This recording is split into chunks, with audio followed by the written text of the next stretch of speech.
Welcome to the Parenting Brief.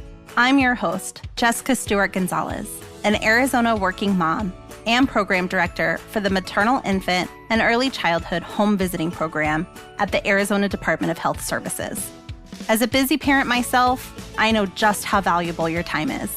That's why we're here with quick tips from the experts. Learn about breastfeeding, car seat safety, and more. All here on the Parenting Brief.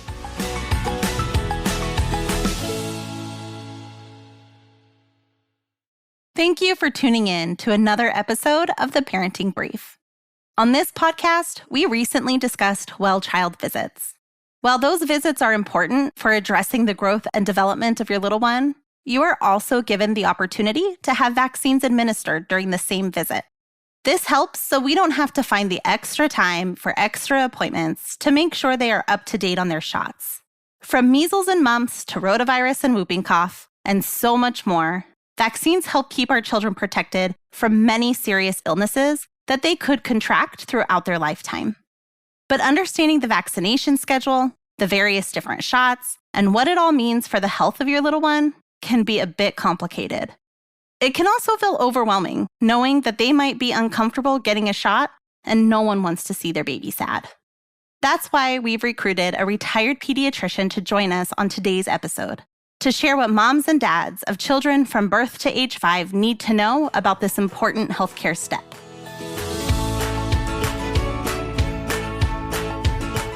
Joining us today is Dr. Andrea Houfek, a retired pediatrician and board president of the Arizona Partnership for Immunizations. It's so great to have you on the show today. Thank you. It's great to be here. First, what is a vaccine, immunization, and inoculation? Are they the same thing? We tend to hear them interchangeably, so I just want to make sure that we know what we're talking about. Well, that's a great place to start. Vaccination itself is the act of introducing a vaccine into the body and produce protection against a specific disease. On the other hand, immunization is the process by which a person becomes protected or immune to a disease through vaccination. Lots of people use these terms interchangeably. Vaccination, inoculation, jab, poke, shot. It's all about preventing dangerous diseases. And what type of viruses and illnesses do vaccines protect us from, and why are they so important? Well, first of all, we all know that young children are exposed to thousands of germs every day in their environment. This happens when they eat the food, they breathe the air, and they put things in their mouths, which includes just about everything. Most of those germs are harmless, but for those germs that are harmful, vaccination through childhood is essential. It helps provide immunity before children are exposed to those harmful and even potentially life-threatening diseases. The standard recommended immunizations that kids get to protect them are against 18 different vaccine-preventable diseases. They include diphtheria, tetanus, pertussis, which most of us know as whooping cough, measles, mumps, rubella, polio, chickenpox, pneumococcal disease, hepatitis A, hepatitis B, meningococcal disease, HPV, rotavirus, Hib, and flu. And soon to come, COVID-19. So I hear from some parents, as you said, like getting the vaccine really provides that protection prior to exposure. But I hear from some parents who might be hesitant that they don't see the reason to get a specific vaccine because their child isn't at risk or they don't see the illness as a risk. So for example, Hep B, if mom isn't Hep B positive or living in at-risk conditions or something like the chickenpox, which used to be seen as just a childhood rite of passage. Why are the vaccines for these illnesses still important? Well, I think when pediatricians talk to parents about vaccines, they like to address those specific concerns that they have, but I'll try and sort of cover the common ones. Chickenpox is the first. It may have been a rite of passage for kids many years ago, like when I was a kid, but it can be serious, even life-threatening, especially in babies, adolescents, and pregnant women, and just about anybody who has a weakened immune system.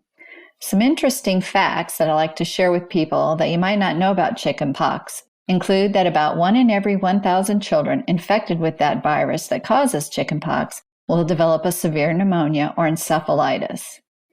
In addition, about 1 in every 50 women infected with varicella during their pregnancy will deliver a child with birth defects. That's pretty scary. And then finally, there's a bacteria called Group A Streptococcus. You'll read it in the media as flesh-eating bacteria. And that can enter the skin through one of those chickenpox lesions. Sometimes it causes severe, even fatal disease. So given all those things, we now know that chickenpox isn't nearly as innocent as most might have thought in the past. And you've touched on this a little bit about why it is important to get those vaccines early. But I do think that one element that tends to be a bit surprising for parents, especially first-time parents, is that there is a recommended vaccine schedule for when a child should receive certain shots and how many doses they should receive. So why is it important to follow that recommended schedule of these vaccine doses? Well, the recommended schedule was developed to represent the ideal timing in terms of developing immunity and balancing that with safety and efficacy. So like all good baby-proofing plans, the Center for Disease Control's recommendations for the immunization schedule balance safety and effectiveness in protecting those babies. It's based on how a child's immune system responds to vaccine at different ages and how likely they are to be exposed to a particular disease. So the fact is that the younger a baby is, the higher their risk of serious disease complications. For example, for adults, whooping cough or pertussis might mean just a lingering cough for a few weeks. In babies less than a year old, it can be really serious and even deadly. That means pertussis vaccine is given early in the first year of life, and it means adults get a booster added to their tetanus shot just to protect those babies that are in their lives. I'd like to address the elephant in the room when talking about vaccinations, and that is that fear of a side effect or negative reaction from receiving a vaccine. How common are side effects of vaccines, and what does it mean to have a side effect? What's considered normal, and at what point should someone call a doctor if they do have a reaction? What does this look like, and where is that line of concern? Well, it is a concern that parents and pediatricians have because any vaccine can cause side effects. Usually they're pretty minor, maybe a low-grade fever, fussiness, a sore leg or arm, depending on where the site was, and that usually goes away within a few days. Some vaccines can cause a headache, maybe fatigue or loss of appetite, and rarely, very rarely, a child might experience a severe allergic reaction or a neurologic side effect like a seizure. That's when you need to seek immediate medical attention. And although those rare side effects are a concern, the risk of the vaccine causing serious harm or death is extremely small, and the benefits of getting a vaccine are much greater than the possible side effects for almost all children. We have years and years of experience with vaccines, and there's no reason to believe that vaccines cause any long-term harm. I can certainly understand the concern, but the science shows that the risk of the diseases is greater than any risk posed by vaccines. Do you think part of the challenge right now is that there are some vaccine-preventable diseases, such as polio, where the risk of contracting polio appears to be less than the risk of a side effect to the vaccine? And so families, parents, caregivers who are making these decisions are looking at that risk versus benefit and see, well, polio is unlikely.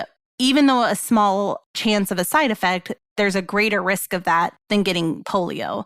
Is there any truth to that? Is that anything that you have heard or considered, or how do those risk versus benefits start to weigh out as we do reduce the risk of vaccine-preventable diseases?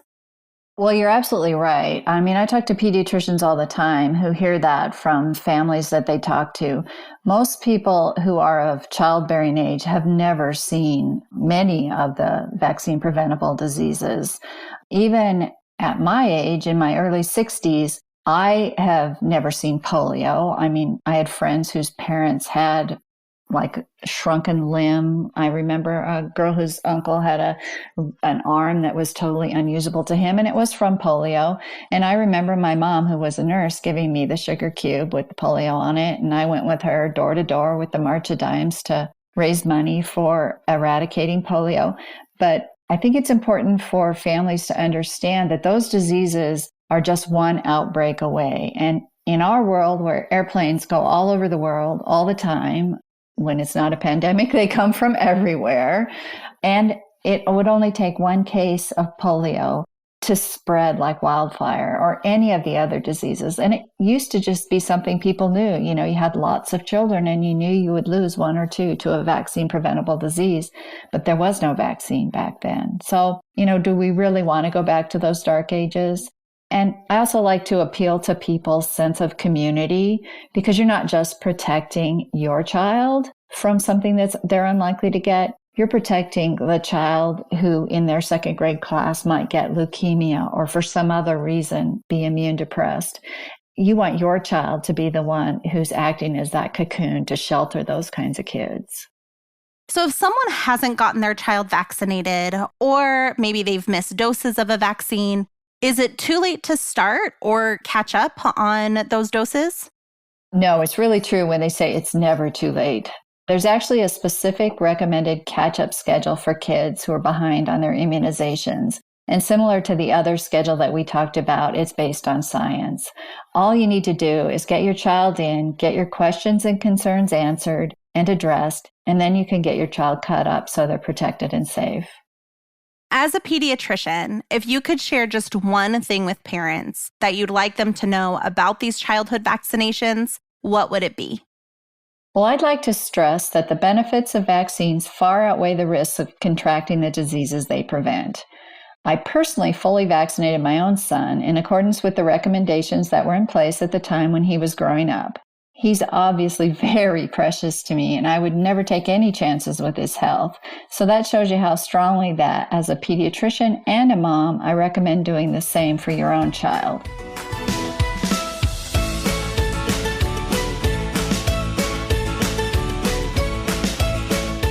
Want to learn more? Head to the links in the show notes for additional information and resources. And because we have more episodes on the way, make sure to follow the Parenting Brief wherever you listen to podcasts. If you found today's show helpful, feel free to pass it along to the parents in your life. Until next time, this is Jessica. You've got this, Mom.